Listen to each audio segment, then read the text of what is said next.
This is a very special video.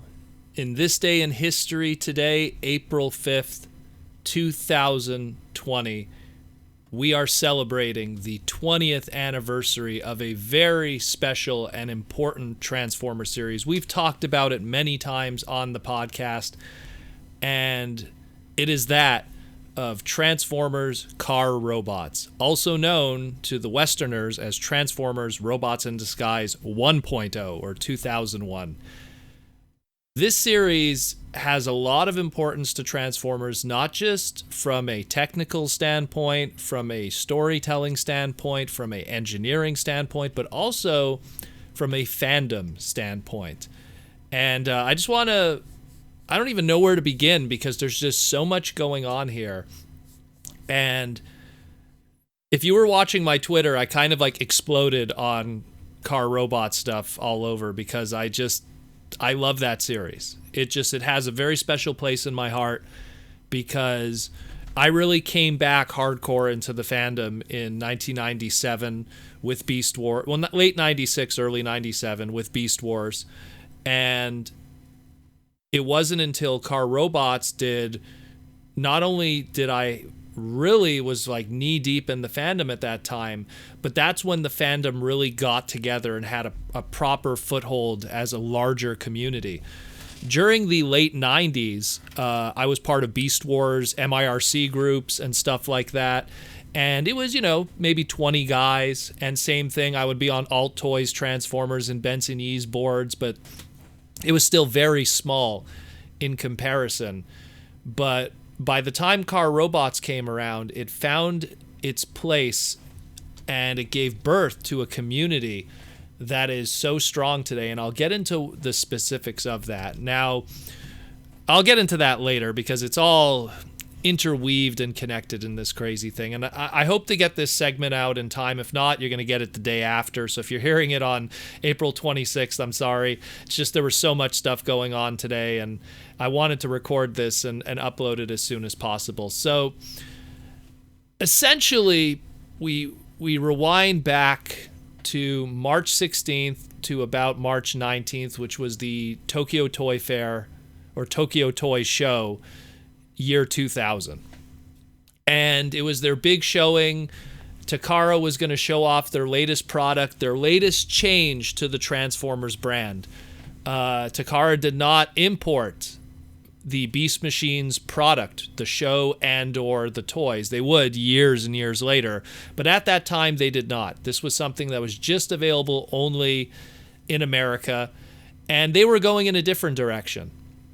They were going to go in a very different direction, and two of their head engineers and designers, Hisashi Yuki and the more famously one known that we all sing about today, Takashi Kuniharu, were like the spearheads of this new line.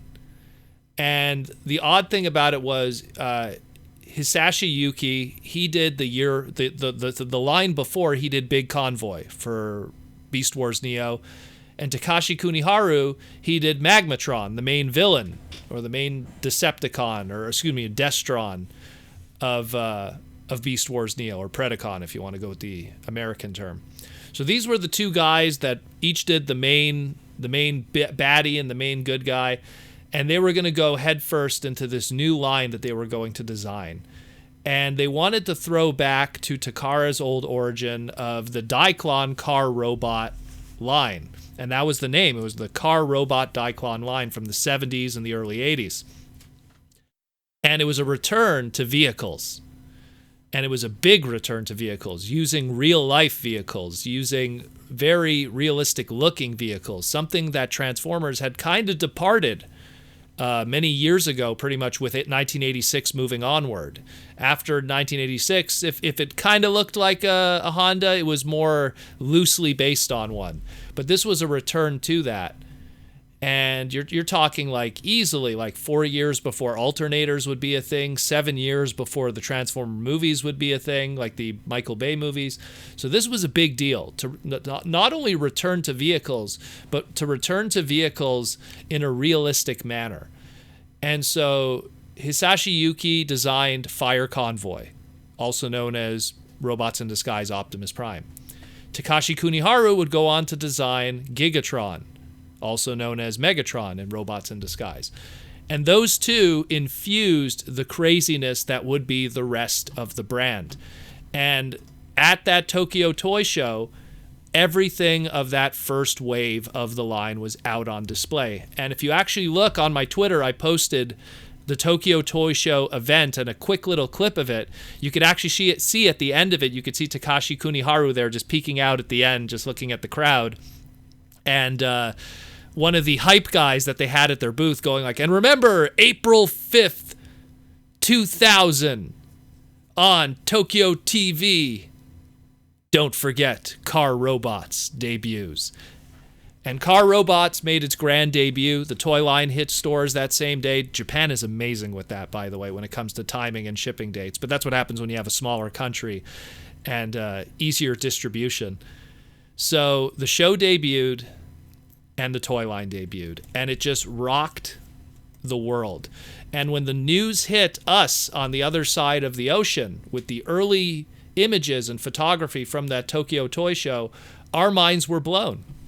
It was a return to form. It was a return to G1, what so many of the Truck Not Monkey guys in the fandom wanted. Now, we loved Beast Wars. Beast Wars was a great series, but we also, after, 5 years now of Beast Wars, we wanted to see a little bit of a return to form. The thing with Transformers, just like with its name, is everything changes, and changing is good. So you can't always go year after year after year of the same thing, even if it's a good thing, because it does get stale. And so for 5 years of Beasts and non-realistic vehicles on a light extent with the Viacons, we finally had that true return to realistic vehicles. And everyone was super excited. And it was so much to take in.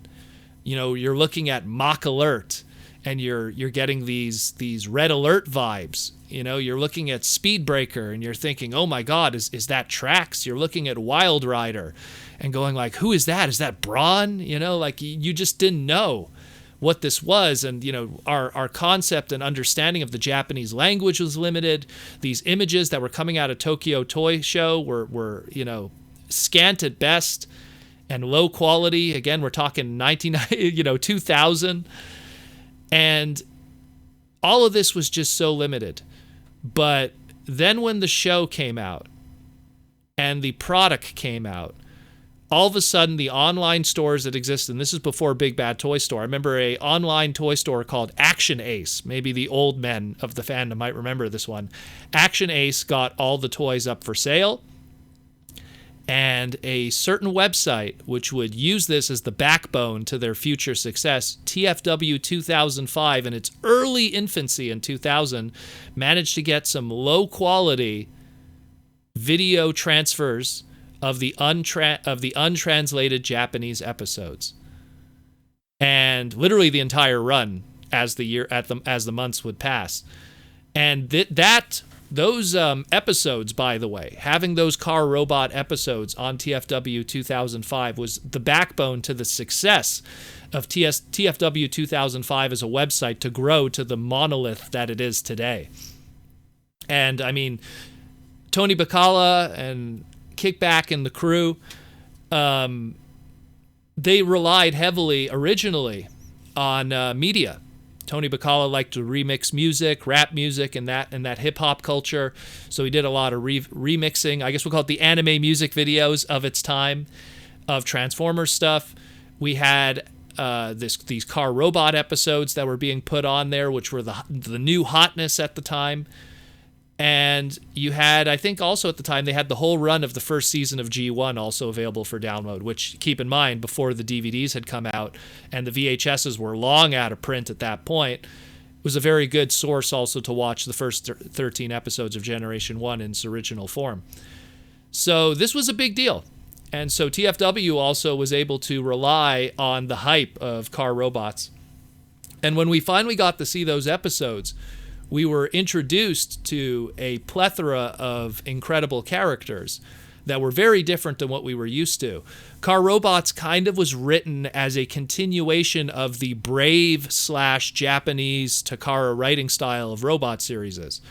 Anyone that's watched any of the Yusha Brave series or that of Master Force, Victory, and later on with Zone, there was a certain writing style and a certain way that things were done in terms of characters, character grouping, and story progression.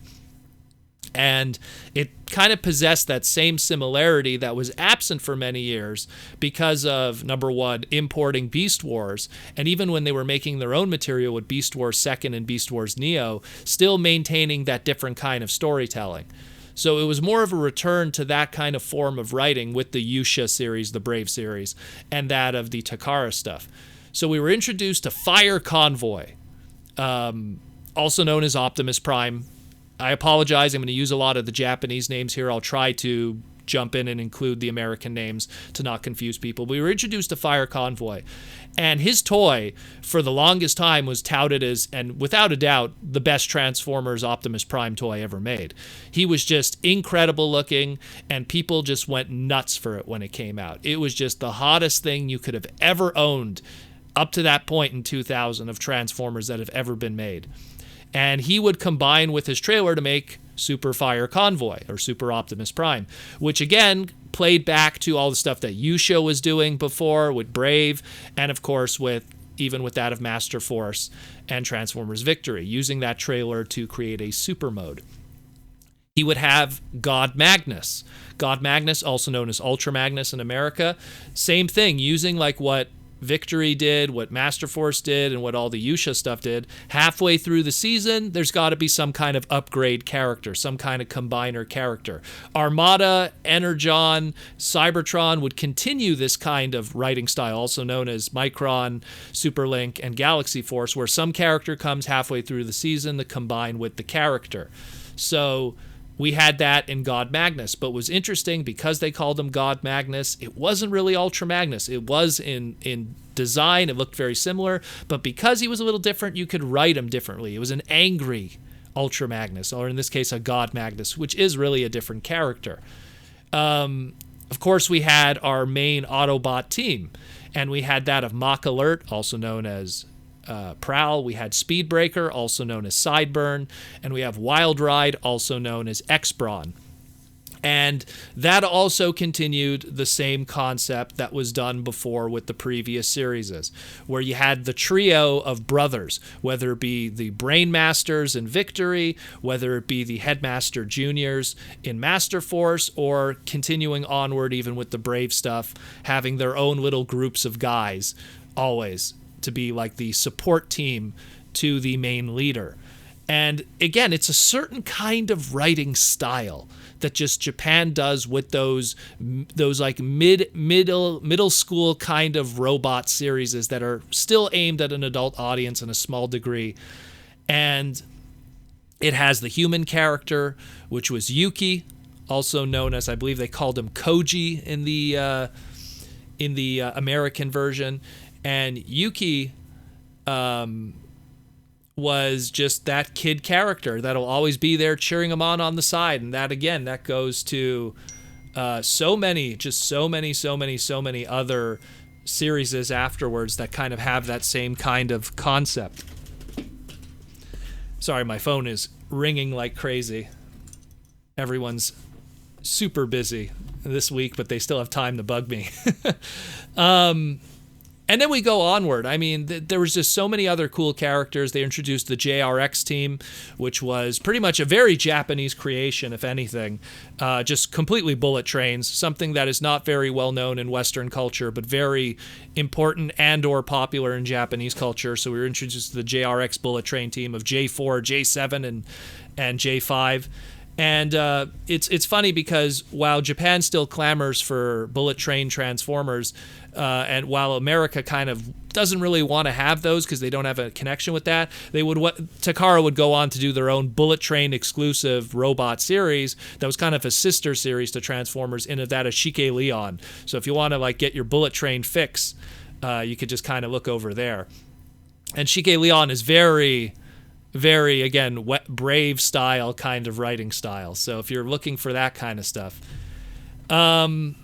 I mean, I could just keep going. Then you have the Spy Changers that were introduced, which were using those old GoBot molds from G2, but repainted. And so you had Artfire, also known as Hotshot. Funny thing about Artfire was he was supposed to be an homage to the Target Master character of Stepper in the Japanese Headmaster series. Something got lost in translation, I guess.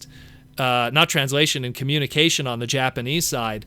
And instead of using the Jazz Target Master, they used the Inferno Target Master name, which was Artfire. And he ended up being called Artfire, called Hotshot here in America. The first time the Hotshot name was used in America, which would then be later on used for tons of characters, which we could go on and on about naming. Eagle Killer, also known as Rev. X-Car, known as Crosswise. Wars was still called Wars. Ox was called Ironhide. And Cross Arrow as Mirage. Again, using the Robots in Disguise brand afterwards to kind of line up and trademark a lot of those old classic names that have kind of ran away from them when they did Beast Wars and Beast Machines, and they tried to get some of them back also with Machine Wars. So it was just a stacked crew of people here and toys that just people were really digging. And then you went into more combiners. You had the Build Master team, also known as the Build Team in America, would Build Boy, Build Typhoon, Build Cyclone, and Build Hurricane, also known as Wedge, Heavy Load, High Tower, and Grimlock. And that whole combining aspect, the fact that they had that tri-combining aspect where different arms and leg combinations could be done in a very different way than a Scramble City idea, people really dug that. There was just so much cool stuff going on, and considering that this was a return to form, to have a combiner construction team, even though it wasn't Decepticons, was still something exciting for people. And then to go back to the G2 Origins, which would be used in Machine Wars, the two flip changers of the Prowl and I guess the Hoist, we could call it, were repainted and released in the series as Indie Heat, also known as Skid Z, and Wrecker Hook, also known as Towline. And these were more one-episode characters, just kind of out there to fill out the line, give some more Autobots, and give some extra character to some episodes. Now, the villain side of things, and this is where things got really interesting, because there was this strong emphasis on, villain toys don't sell that well. It's something that was just prevalent all the way back from Generation 1. So they played a very interesting angle on how they were going to do it. And so Takashi Kuniharu designed Gigatron, also known as Megatron. He turned it to 6 different things, which was like, wow, that's a big deal at the time. And I mean, it was really cool, but he was actually the only original toy from the villain side made for this line. Because afterwards, they would bring in the character of Gelshark, which was a repaint of Transmetal 2 Cyber Shark from Beast Wars. They would call him Skybite here in America, and that's a whole other animal in itself, because then that created that whole character. But you had Gelshark, which was a port over from Beast Wars. You had Gusha, also known as Slapper the Frog, which was, of course, a Beast Wars Transmetal 2. You had Gasskunk, also known as Gasskunk, again, Transmetal 2. You had Guldo, also known as Darkscream, again, Transmetal 2. So again, more Beast Wars ports. And then we had a very interesting one here in that of Black Convoy. Now, Black Convoy arguably could be considered one of the first ever black repaints of an Optimus Prime mold.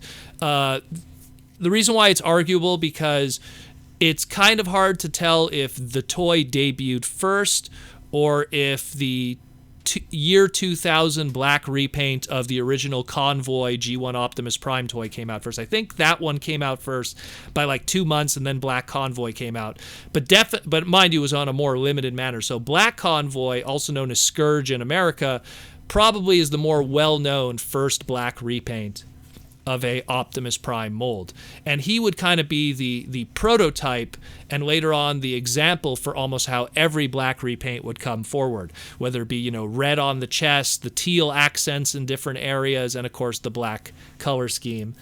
And he just became iconic from that point. And the name Scourge, despite it being used for years on, a suite member and stuff like that, would still also once in a while be associated with evil Optimus Primes or evil leaders or black evil leader repaints.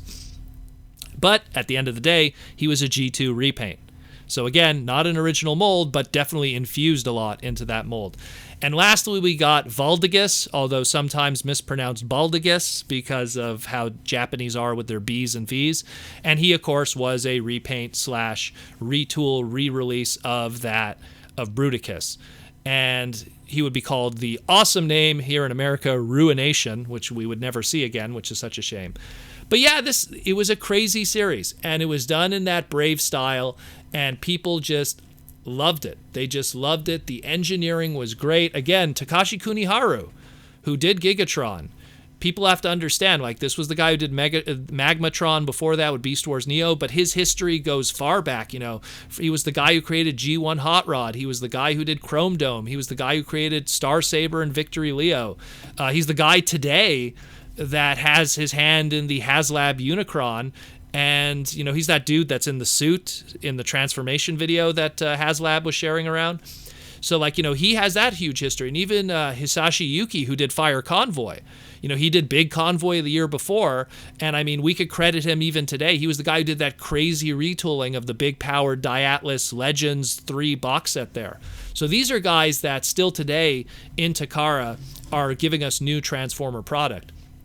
And the series would just go on, and they would give us Brave Maximus, which would be our re-release of Fortress Maximus with some little new things here and there. And it was just this incredible, incredible series that gave us a whole bunch of toys and just inspired little things here and there for years to come.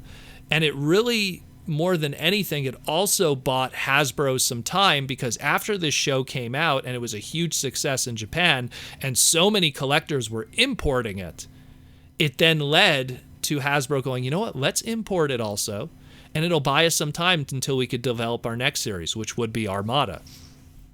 But this series was just so important to so many people. It was. And again, going back to TFW's history, having all of those episodes on the website, every single episode as it came out, being, in low quality, mind you, untranslated, just in Japanese, but to be able to watch those and see the story progress, even if you didn't understand what was being said by the characters, was exciting, because you were getting, this is the early 2000s, you were getting a piece of Transformers as it was happening on the other side of the planet, and you were up to date with it. And then, of course, if you were importing the toys by Action Ace or, any other kind of, importing website that existed at the time, even I think Toy Hell from David, I think he was able to get some of them too. It was a big deal. Again, Fire Convoy turning into Godfire Convoy, combining, that kind of stuff. That was a big deal. That was a big, big, big deal. Gigatron turning into Devil Gigatron and now being like, was it 12, 13 different, modes, although it's kind of interpretable. That was a big deal. And just everything. And then the repaints and the special edition releases and the store exclusive releases. It was a big deal. And Car Robots, especially for me, more than anything else, also had easily, and I said this on my Twitter, easily the best Transformers theme song in Hono no Overdrive. And it was sung by Koji Wade. And Koji Wade, up to that point, had been very well known for singing more passionate songs. He did the intro for the Digimon Japanese theme, Butterfly, which, might I suggest, is another absolutely great song to listen to. If you like Car Robots' theme, I suggest go listening to Butterfly, the Japanese intro for Digimon. It's also very serene. But the thing that's sad about poor Koji is that he actually passed away not too long ago from cancer, of all things. And it was sad because he was a very good singer. And I love that theme. Man, I love that theme. Ask Jaws D. Jaws D back in 2000 would hear that siren blazing blazing from my bedroom when I still lived with my parents back in the day. Car Robots was life. Car Robots was life. And it was just the hypest thing. It was just the most hypest thing coming out of Beast Wars and Beast Machines, to return to that G1 flavor and to get those amazingly engineered toys. And again, an Optimus Prime toy that just was beyond expectations of that point. I mean, think about it. Like, think about what was our Optimus character and our Optimus toy from America. We had that subpar deluxe Optimus Primal. We didn't get that Supreme scale one yet, and we had that Air Attack one. We were just kind of, we were getting blue-balled here in America. And then this comes out in Japan, and we're just going like, what is this? And it has the missile launcher that just rains down missiles, and it has like, the big cannon and the sound effects, and it combines. It was so much to take in that it's like, I feel like I'm forgetting something, but I don't want to go through the whole series. I just want to go through those early beginnings and those early reactions, and how much it did for the fandom and how much it did for everyone afterwards. And I still love it. It's easily in my top 5 favorite Transformers series of all time. It just always will have a special place in my heart. It just is. It's how I like Transformers. I like Transformers like that.